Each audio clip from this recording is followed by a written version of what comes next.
Ako din naman, magaan din ang pakiramdam ko sa'yo. Pero, bakit po ganun?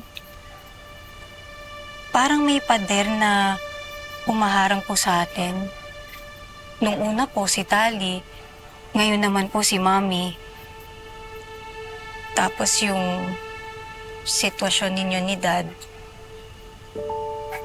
Bel, iniisip mo pa rin ba na may relasyon kami ng daddy mo? Bel, walang dahilan para magselos ang mami mo sa akin. Dahil malinis ang konsensya ko, wala kami relasyon ng daddy mo. May mga bagay lang na kailangan harapin. At yung bagay na yun may kinalaman kay Tyrone. Pero sa ngayon kasi hindi ko pa pwedeng sabihin sa'yo. Naiintindihan ko naman po yun. Tsaka wala naman po akong right para mag-demand ng explanation. Salamat. Pero Bel, gusto kitang tulungan. Alam ko na kailangan mo ng trabaho. Gusto mo bang mamasukan dun sa Flower Cafe?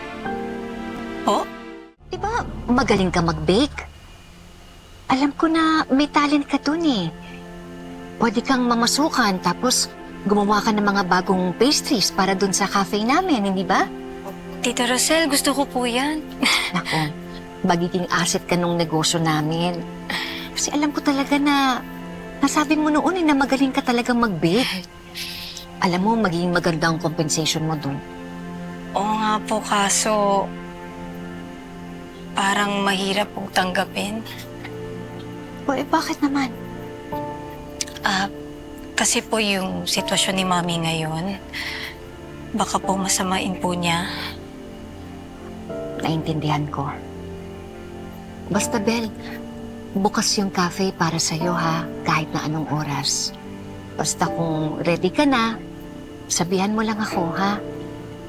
Gusto talaga kitang tulungan. Hindi ka na iba sa akin. Maraming salamat po, Tita Rosel. I really appreciate it. Salamat po.